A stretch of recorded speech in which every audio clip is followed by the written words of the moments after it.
Hi, welcome back to Mind Control, where we inspire and motivate you. Hope you enjoy the video. Why do you suppose that is?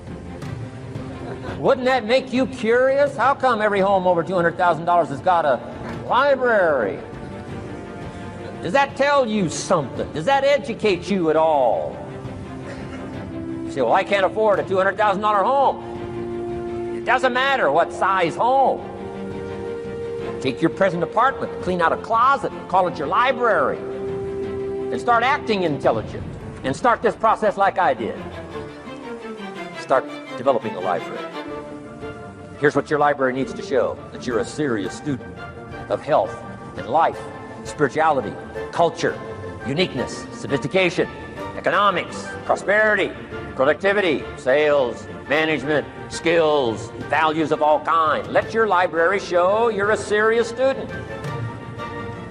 Don't be casual in learning. Don't be lazy in learning. Information is the key. Okay. Learning is the beginning of wealth. Learning is the beginning of health. Learning is the beginning of prosperity. Learning is the beginning of democracy, the beginning of freedom. All values, all virtues start with the learning process. So don't be lazy in learning. Don't be lazy in gathering the library that'll teach you and instruct you. Remember, don't be a follower, be a student. That's the key to all books. Don't be a follower, be a student. Here are some key sections to put in your library called mental food. In fact, we call it food for thought. It's so important to nourish the mind, not just the body, but nourish the mind. Key phrase: now it needs to be well balanced. You can't live on mental candy. Somebody says, well, I just read this positive stuff. That's too second grade. You've got to get out of second grade. You can't just be inspired. You've got to be taught. You can't just be inspired. But well balanced. Let me give you some of that balance. Number one, history. We've all got to have a sense of history. American history, national history, international history, family history, political history. We all need a sense of history. Shortest history lesson: opportunity mixed with difficulty. No matter how far back you go, 1,000 years ago, 2,000 years ago, 3,000, 4,000 years ago, I'm telling you, it all reads the same. Once you understand the thread that it isn't going to change, then what's going to change for my life? Answer: looks like I'm going to have to change. History helps us to understand how it is, what there is to work with: seed, soil, sunshine, rain, and what human beings have done with it in the past. And how many of them have, like I did by age 25, they have messed up. You might find it a little difficult, but hey, you can't just read the easy stuff. Key phrase to add here in parentheses: don't just read the easy stuff. You won't grow, you won't change, you won't develop. Tackle the more difficult stuff. Next, novels. Novels are good. Sometimes an intriguing story keeps our attention so that the author can weave in the philosophy he or she is trying to get across. Atlas Shrugged, some of those towering novels. The novel kept us intrigued, but guess what she was doing all the time? Feeding us her philosophy, feeding us her philosophy. Now, whether you agreed with her philosophy or not, you had to admit she was really good at getting it out there, weaving it through the story, in the dialogue and in the speeches and in the text. Fabulous. Novels. Novels are good. Now, here's a little personal advice: skip the trash. So, not enough time to read the brilliant stuff, the good stuff. Skip the trash. Really, my personal advice on personal development, becoming more valuable than you are. Next is biographies and autobiographies, the stories of successful people, unsuccessful people. There's some dramatic stuff. Right. Over the last 100 years have been written biographies and autobiographies. Here's one of the best: the Bible. The Bible is a unique book because it's got a list of human stories on one side of the ledger, another list of human stories on the other side of the ledger. One's called examples, and the other's called warnings. And here's what we've got to have on biographies and autobiographies: both warnings and examples. In the Bible, examples. The Bible says, look at these people's lives, follow them. Follow their philosophy, follow their advice. Then we got the warnings. Don't do what these people did. Messed up their life and threw their life away. Vitally important, both sides of the scenario. Now, if your life story ever gets in one of those books, make sure they use it as an example, not a warning. Also, we need balance, both sides, balance, good and evil, biographies, autobiographies. You need a book on Gandhi. You need a book on Hitler. One to illustrate how high a human being could go, and the other one to illustrate what? How low and despicable a human being can become. You need both sides of the scenario. Next, accounting. Gotta have a little, at least primary view of accounting. Kids have got to start learning the difference between a debit and a credit. Next is law. We all need, right, a little bit. You don't have to be a lawyer, but you got to know contracts, what to sign, what not to sign, backups, good advice, how to be safe rather than sorry. All of us need a little law, not a lawyer, but a little law, especially these complicated days. Everything's important these days. I'm asking you to study a little law, know what to sign, know how to defend yourself, right? Say, hey, we'll get back, don't sign too quickly. I mean, there's all kinds of things here. Be a student. Don't be lazy in learning. How to defend as well as nourish. How to grow as well as take care of your enemies. You got to learn. Let your library indicate that you're a serious student about personal relationships with your family, gifts and skills, economics, and all the rest. It's not what happens that determines the major part of your future. It's not what happens. What happens, happens to us all. He said the key is what you do about it. It's not what happens, it's what you do about it. Do something different the next 90 days than you did the last 90 days, like picking up the books to read. Do something different, like the new health disciplines, relationship with your family, whatever it is, doesn't matter how small it is. If you'll start doing different things with the same circumstances, since we cannot change the circumstances, but we can change ourselves. We can change what we do. What you have at the moment, you've attracted by the person you've become. Few little simple principles here. Once you understand these, it starts to explain so much. Now, sometimes it's a little tough to take, blaming yourself instead of the marketplace, taking responsibility instead of putting it off on someone else. That transition sometimes is a challenging mission. And this one was a little tough for me. He said, Mr. Rohn, you've got pennies in your pocket, you've got nothing in the bank, the creditors are calling, you're behind on your promises. He says, here's how that occurs. You've attracted, up until now, you've attracted the things to you because of the person you've become. Now I said, well, how can I change all that? He said, very simple. If you will change, everything will change for you. You don't have to change what's outside. All you've got to change is what's inside. To have more, you simply have to become more. And then he said, don't wish it was easier, wish you were better. Don't wish for less problems, wish for more skills. Start working on yourself, making these personal changes. He said, it'll all change for you. I'm still going for it in the 90s. I want to get better and better. I want my craft to get better, my business operations to get better, the things I do to get better. Because once I picked up this simple formula, I'm telling you, it's easy to figure out where the problem is if you go to work on it. I got a telephone call 5 years ago. The company said, we're ready to expand internationally, we need some help. I was sort of semi-retired. Right? Looking for the next exotic beach.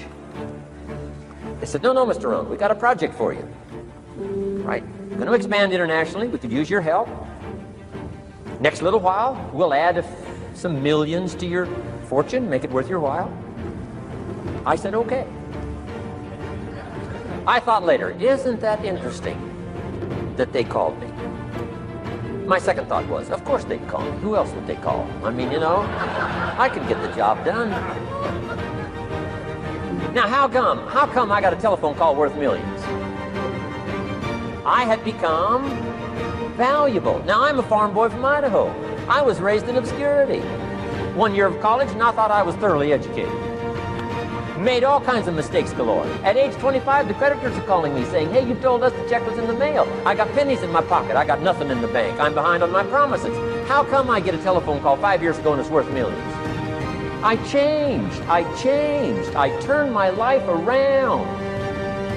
Is it possible to become worth millions?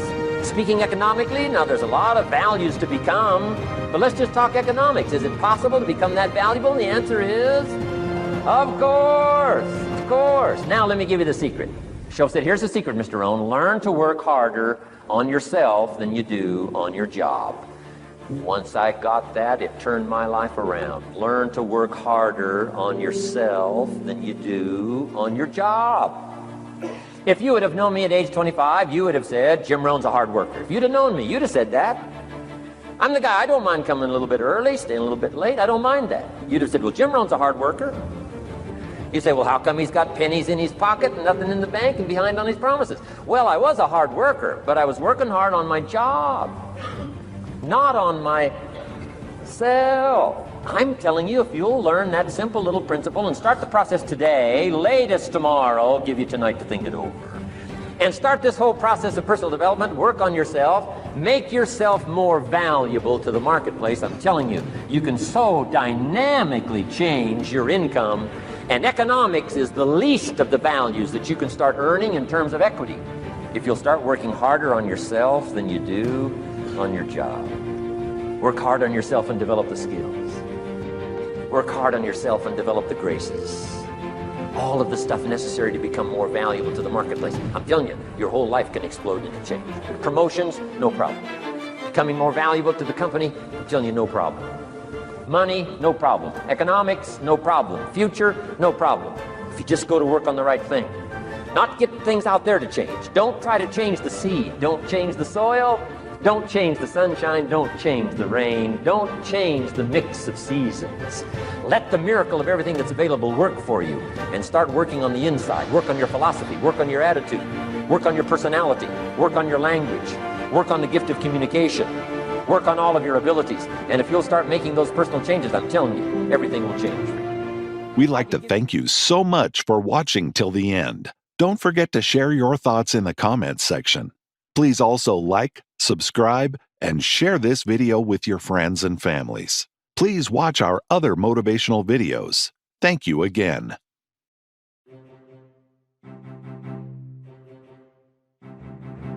Take ownership.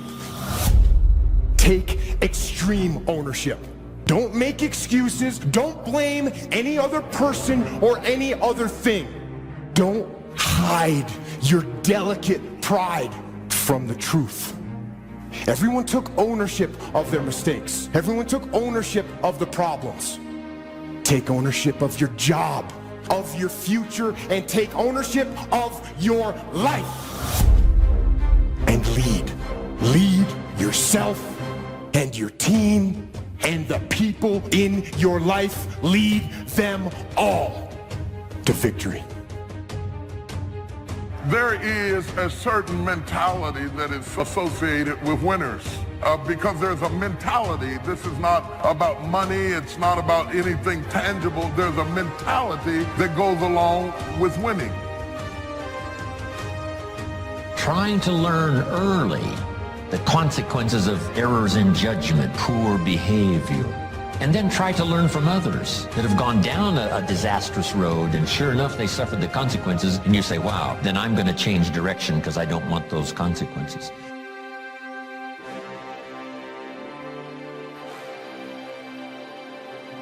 And to the positive, once you get that mentality, you can listen at a person talk a few minutes and either it feeds you or it doesn't. And you learn sooner or later that things that don't feed you, you don't spend time fooling with it because it is counterproductive to where you're trying to go. You don't argue with people. You stop arguing with people. You just move aside and go on in your own direction because you finally got it on the right road and you don't want anything to blow you off course. And now that you've got your focus, you want to be able to maintain your focus and keep moving forward. Likewise, failing has a pathology. You can get in around failing people and have failing circumstances and listen at negative talking, and after a while you find yourself unable to get back up again because not only are you down, but what is worse is your environment is down and everybody who's talking to you is talking down, and you develop a mentality built around your condition. Learning from errors in judgment. A few simple disciplines practiced every day. Now you're on the road to success. A few errors in judgment repeated, and you can turn anything around.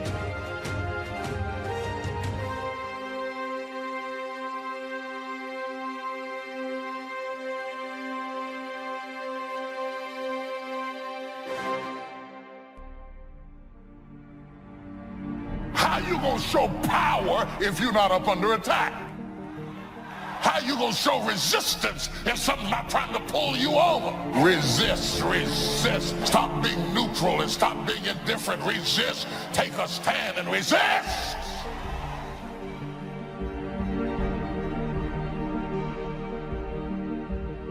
You know, courage mounts up, and then sometimes we have the doubts that creep in, and we reach a little deeper to find that courage that overcomes our doubts and our fears. Courage to do what you didn't think you could do. The courage to step into territory that might be a little unfamiliar. The courage to talk to somebody you don't know. Courage to stand up when it's sort of dark in your corner. The courage to do it when it isn't going your way, seemingly.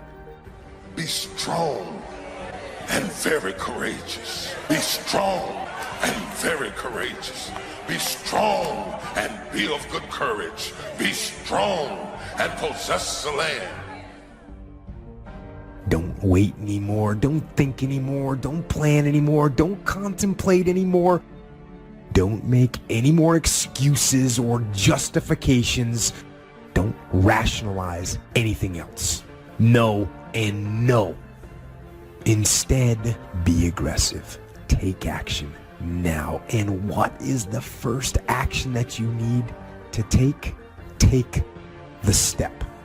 Step aggressively towards your fear. And that step towards your fear is the step into bravery. Because we're scared of what we don't know.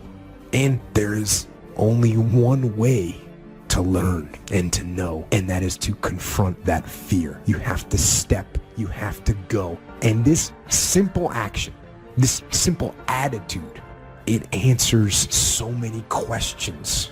How do you change your diet? You step, you go. You step, you go. How do you overcome fear of failure or fear of success or fear of fear itself?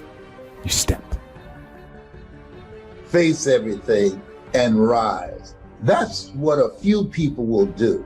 The ones who will face everything and run, they've already gone to look at television and constant negative news and other drama stuff and go to bed fearful tonight. They won't even get a good night's sleep. This is for people that are positive, that are motivated, and that are hungry. I can't say this enough. Work on your mind.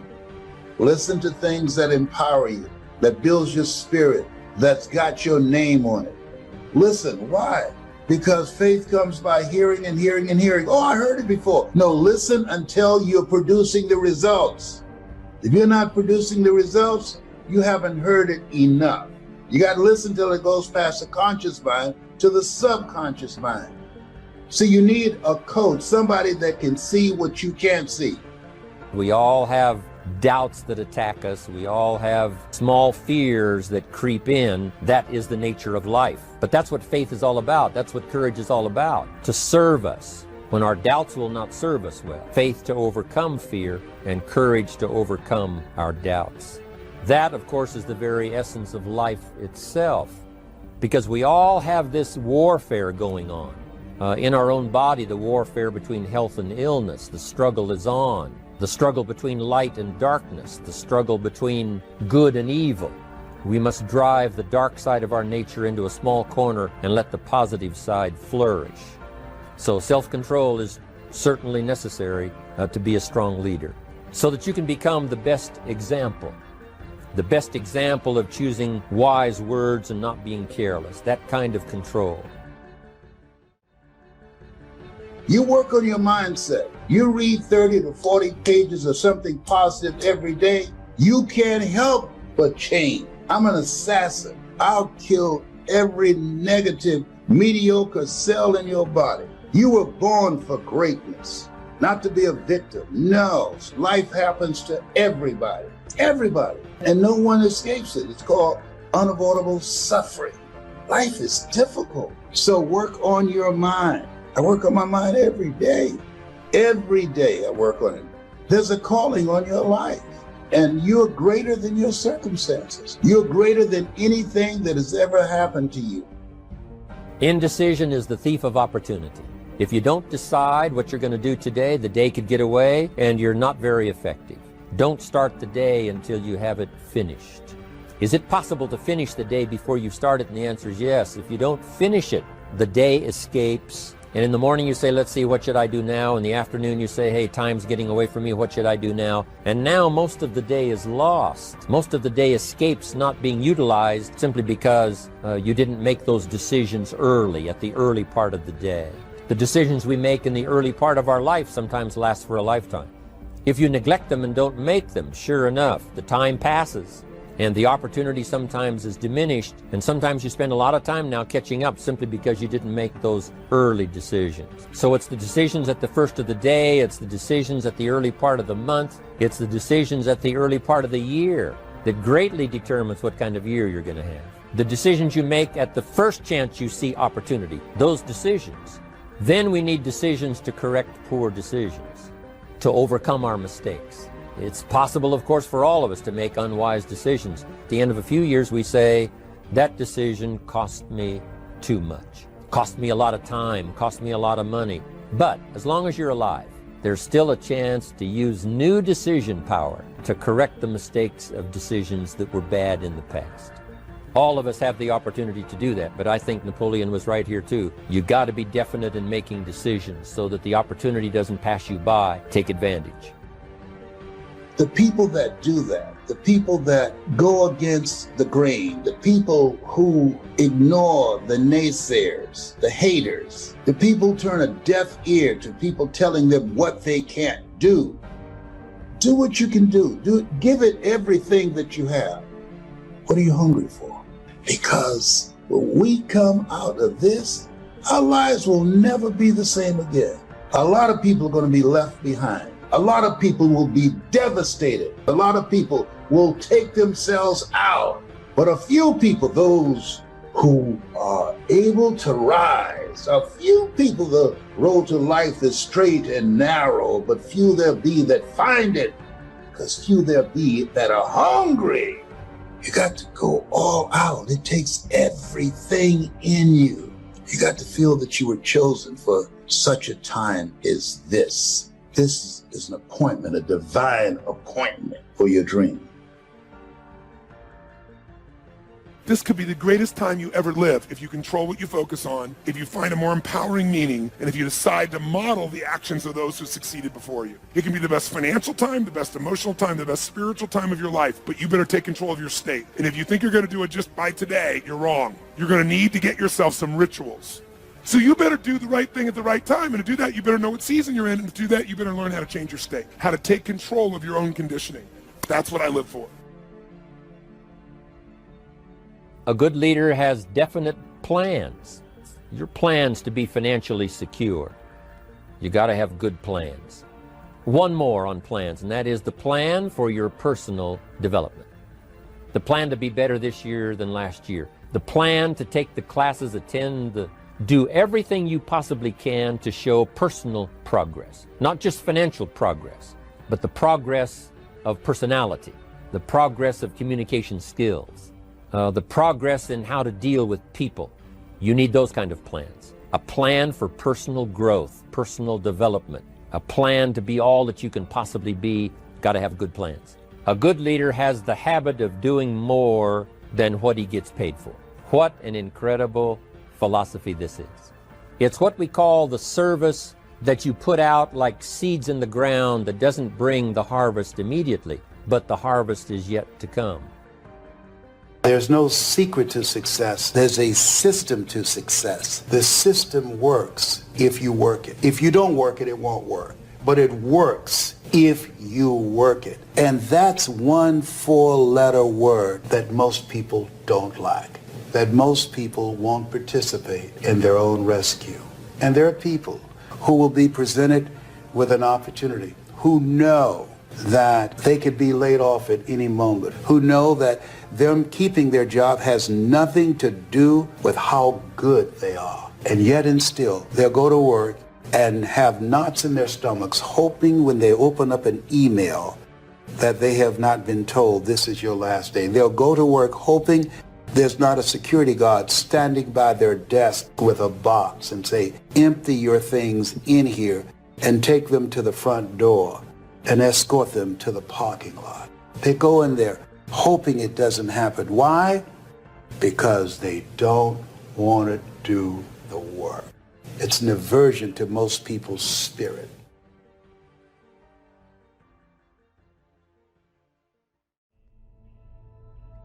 That once a person's mind is expanded with an idea, it can never be satisfied to going back to where it was. So some of you are going to experience a breakthrough. Some of you are going to go back and look at your dreams and brush them off. Whatever goal that you have in mind, I want that to be a goal that will challenge you, something that will make you stretch. What is it that you looked at some point in time and you decided that you couldn't do it, that you talk yourself out of it? Whatever it is, bring it back out there. How are you going to do it? That will come to you in due time. You've got to begin to take a look at your life and look at where are you right now? What are your strengths? What are your weaknesses? What gives your life a sense of fulfillment, a sense of joy? What is it that you could love doing 7 days a week? See, you don't get in life what you want, ladies and gentlemen. You get in life what you are, not what you want. See, the good news is that we can always become more by working to develop ourselves. Think about that.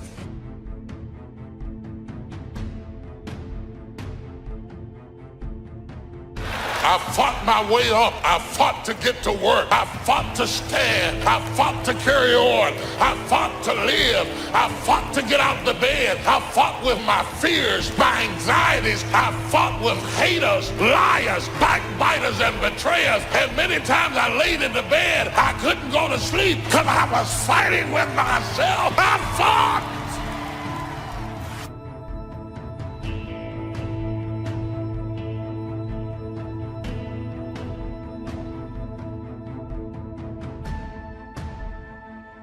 Some people get it the first time they hear it. And then some folk got to go home and chew on it and think about it and turn it over in their minds. And sometimes it takes a year, 5 years, 8 years. You can't be impatient with the seed coming up because every seed does not come up at the same time. You have to be patient with the soil. You have to tend it. You have to take care of it. You have to make sure that when the seed is ready to be cast, that the soil is ready to receive it.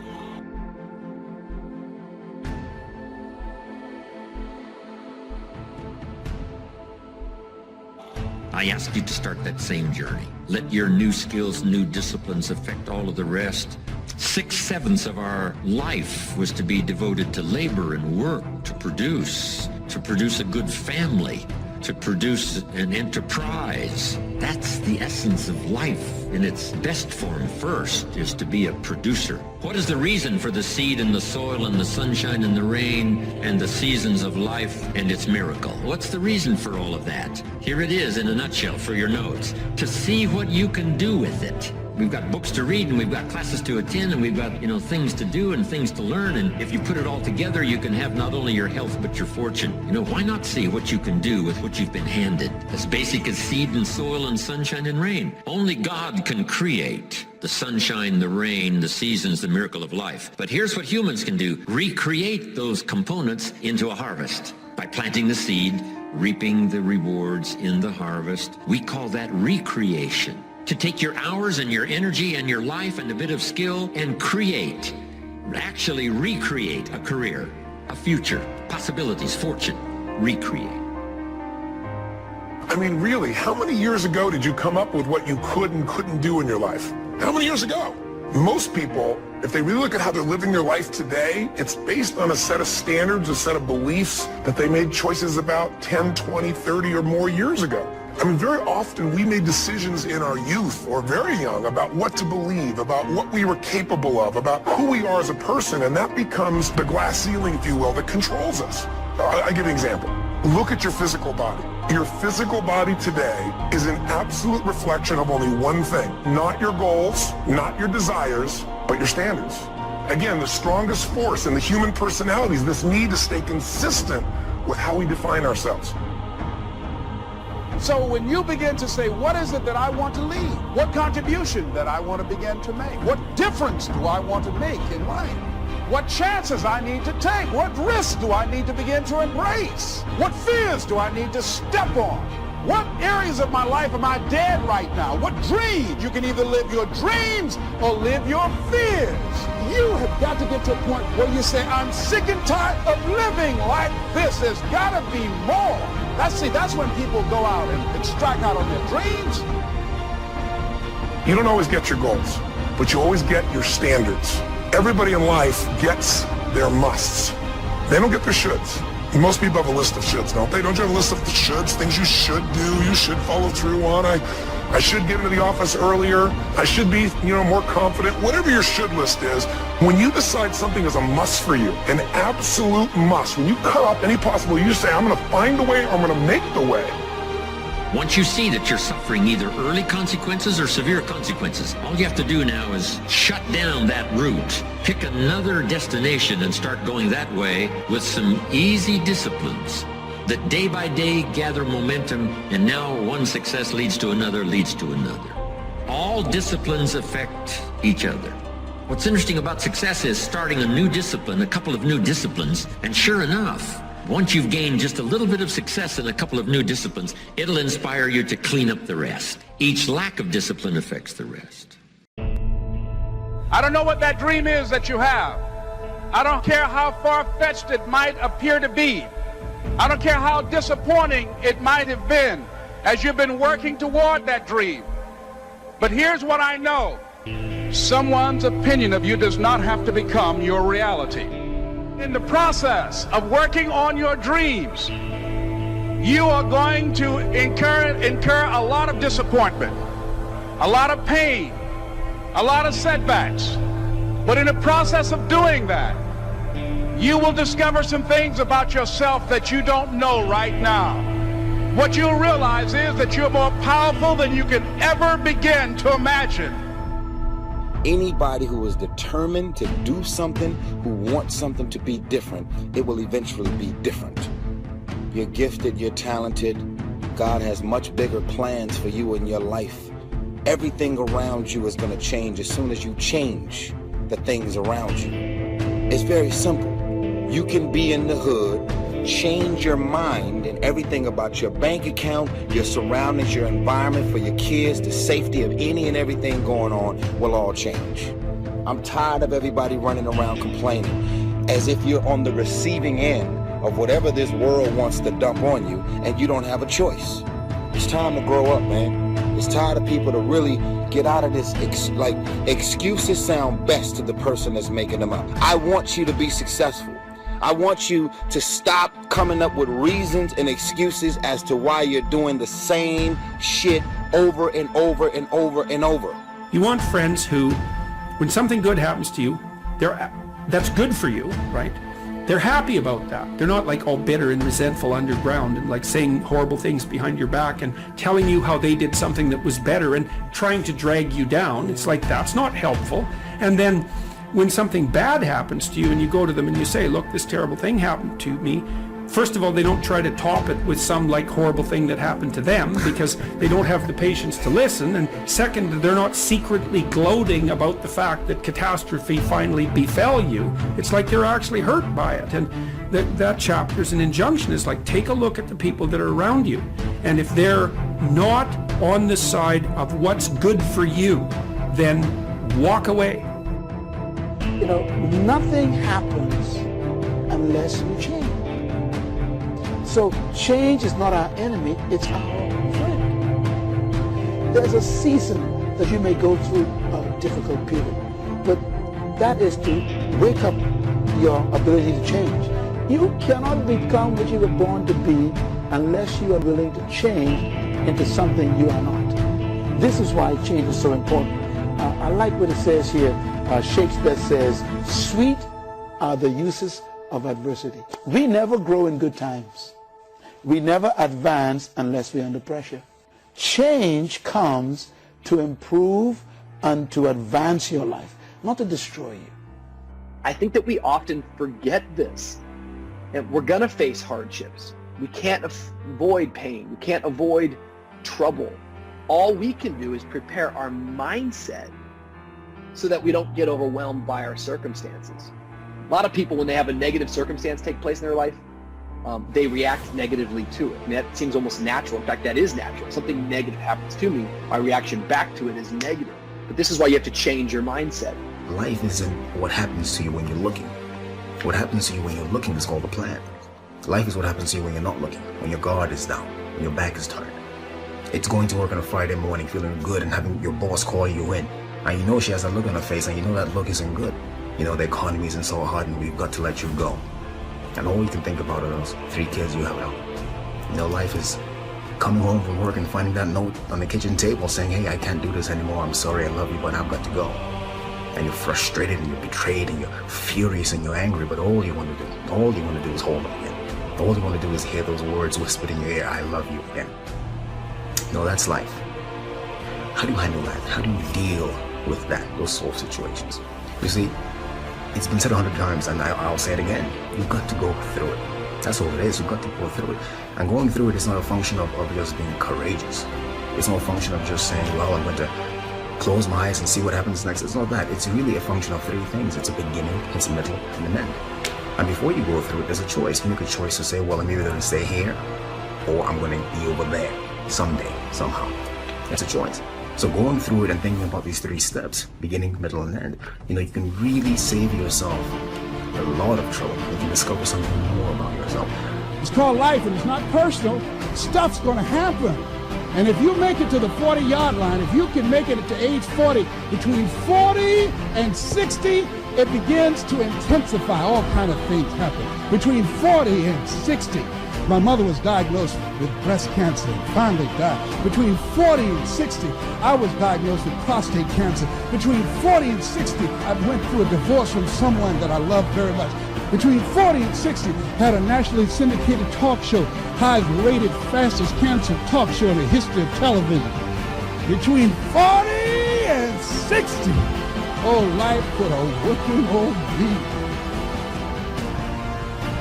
I think the biggest vulnerability you've got is you actually value somebody's opinion more than you value your own. The reason I've been able to always do my thing is when I was 24 and people were like, oh, you work at your dad's liquor store? I heard that as like a chip on my shoulder, you know? I loved it. I was like, cool, keep sleeping, you know? Like, I'm glad you're on Wall Street making $100,000 buying BMWs and double jewelry. I'll see you in 30 years. Like, to me, the way you win is you realize you can't hear nobody. You gotta get real quiet up here. I can't hear anything. You go look at my Instagram right now, my first post, I'll post something, first 100 replies in 1 second. You're Jesus, you walk on water, you're the best, you're the all-time. Can't hear them. The next 100, you're a piece of, you're full of, you're a snake oil salesman. Can't hear them. I'm in my own mind, doing my own thing. And that comes with self-esteem. Everybody's trying to keep up with the Joneses. I'm not worried about you renting out cash from the bank and putting it to your ear. I'm not worried you jumped a fence and took a photo in front of a private plane. What do you think these people are doing? They're posing. When you have goals and dreams you want to achieve, ask yourself the question, who should I count on and who should I count out? And so many people never achieve their goals because they have too many toxic, negative, energy-draining people in their lives. And you have to have goals outside of your comfort zone that will challenge you, because in order to do something you've never done, you've got to become someone you've never been. You know, I was homeless, man. I mean, you know, you're in a position where you're going, I got nowhere to go except up. I might as well keep hustling. I was in comedy. I just wasn't making nothing. All the money I was making, I was sending back home to my wife and kids. That didn't last long. She got tired of that real fast. But I couldn't go back to Cleveland because I wouldn't have enough money to drive back down south to perform. One time I drove to the house in Cleveland. I finally got enough money. I drove to the house in Cleveland and everybody was gone. I didn't see my kids for almost 2 years. They just left, boarded up the house. So next thing you know, I'm in the car. I lived there, but it taught me determination, man. I'm a really, really determined person. It also taught me that no matter what happens to you, it ain't over. I was determined to be something. As long as God wakes you up. You may have given up on a dream. You think it's been too long. Now you've accepted that you'll never get well, never meet the right person, never start that business. But what God put in your heart, He's not only still going to bring it to pass, but it's going to turn out better than you thought. I found that nothing in life is worthwhile unless you take risks. You have to take chances in life. If you don't take chances in life, you'll never have the life God has for you. Life is risk. It takes courage to pursue your dream. Nelson Mandela said, "There is no passion to be found playing small and settling for a life that's less than the one you're capable of living."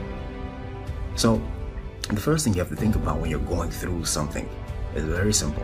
It's, I'm not where I want to be, but I know I can get there. I have faith that I'm going to get where I want to be. So yeah, go through the grieving process, grieve, accept that, say yes to that. You know, one day you look up and, you know, you're still in pain, you're still hurting, but you realize that, hey, it's not as bad as it was. It doesn't hurt as much as it did. And I'm going forward, I'm moving forward. And at some point you emerge, you get to the other side, and you know that, hey, I haven't forgotten, but the pain doesn't hold you captive anymore. You're not crippled by the emotions, by the experience. You're not living out of the past, out of your experiences of pain and defeat or betrayal. You're not living out of all that stuff. You're living in a new perspective. It's not what happens that determines the major part of your future. It's not what happens. What happens to us all. The key is what you do about it. What we really want is not just success, we want fulfillment. The way we get fulfillment is self-respect, is self-confidence. And that's how somehow in your life you must begin to separate what you do from what people think about it. The people that have really won in life and in business, they eventually drop the addiction to what other people think about them. They're most concerned about what they think about them, or if they're a person of faith, of what their God thinks about them, not the rest of the world. Because the higher you climb, the more haters you're going to have. There's absolutely no question about it. You ought to hope you have more of them. The only thing I will warn people of is the higher you climb, the closer to you the haters are. So right now, if you're at one level of success, it's people at a distance that are haters. But as you climb higher, there's always the one or two people in your close circle who begin to try to pull you back down because they think you're leaving them. They make you, your success is making them uncomfortable about where they are. And so they begin to do everything they can to pull you back down. Be very careful of people who manipulate and play on your emotions. They get you to sympathize with them. They get you to feel sorry for them. This is not about being heartless. I need you to try your best to emotionally protect yourself from a specific characteristic. Some of y'all are so used to operating overweight, you're never gonna get there. And guess what? You love negativity and dysfunction and keeping these negative people in your life so much. Even everything about this video, it makes you so uncomfortable, you probably stopped it a long time ago. I'm only talking to the people that are ready to get to the next level of their life and their career. And they're gonna boldly walk into the next season of their life, unapologetically, getting rid of all things, people, and situations that no longer belong in their life. You run around with losers, you will end up a loser. Unconsciously, you will pick up their ways, you'll pick up their habits, you'll pick up, most importantly, their attitude about life. If you're around cynical, negative people all the time, you will become cynical and negative. Align yourself with people that can encourage you, people that can empower you, people that you can learn from, people that you can grow from. That's very important. You will start that process of change. Do something different the next 90 days than you did the last 90 days, like picking up the books to read. Do something different like the new health disciplines, relationship with your family, whatever it is, doesn't matter how small it is. If you'll start doing different things with the same circumstances, since we cannot change the circumstances, but we can change ourselves, we can change what we do. Anytime you go through something, there's a fight. It's either a spiritual fight, an emotional fight, a physical fight. There's some sort of a fight. But the key to the whole thing of this fight is that the form is the fight. That's the only thing you should take away from here today. The form is in the fight. What does that mean? It means that you don't get to become this interesting, dynamic, creative, courageous woman, amazing man, without going through something. Right? That's what the form is. The people who are form are the people who you see them and they stand out to you. Because you know there's something about them. They figured something out about life. They're attractive to you. They're interesting to you. These people have form because they've gone through something. You know, so don't run away from the fight. Meaning, go through it. Don't be afraid to go through it. Get through it, because at the end of getting through it, I guarantee you there's at least one thing you discover about yourself. You discover that there's a version of you you haven't discovered yet. You don't even know exists yet. I don't have to tell you things are bad. Everybody knows things are bad. It's a depression. Everybody's out of work or scared of losing their job. The dollar buys a nickel's worth. We know the air is unfit to breathe and our food is unfit to eat. We sit watching our TVs while some local newscaster tells us that today we had 15 homicides and 63 violent crimes, as if that's the way it's supposed to be. We know things are bad, worse than bad. I don't want you to protest, I don't want you to riot, I don't want you to write to your congressman because I wouldn't know what to tell you to write. I don't know what to do about the depression and the inflations and the crime in the street. All I know is that first, you've got to say, I'm a human being. God damn it, my life has value. You want to align yourself with people who think like you, people who dream like you, people who want more out of life, people that are stretching and searching and seeking some higher ground in life, as opposed to the majority of people. Somebody said, always strive to get on top in life because it's the bottom that's overcrowded. And so you don't want to be on the bottom. See, it's easy to be on the bottom. It doesn't take any effort to be a loser. It doesn't take any motivation, any drive in order to stay down there on a low level. But it calls on everything in you, ladies and gentlemen. You have to harness your will to say, I'm going to challenge myself. Sometimes I have to pull myself out of bed and say, come on, Les. Things I know I should do, I don't do. Things I shouldn't do, I do. I found that the biggest enemy you have to deal with is yourself. There's an old African proverb that says, if there's no enemy within, the enemy outside can do us no harm.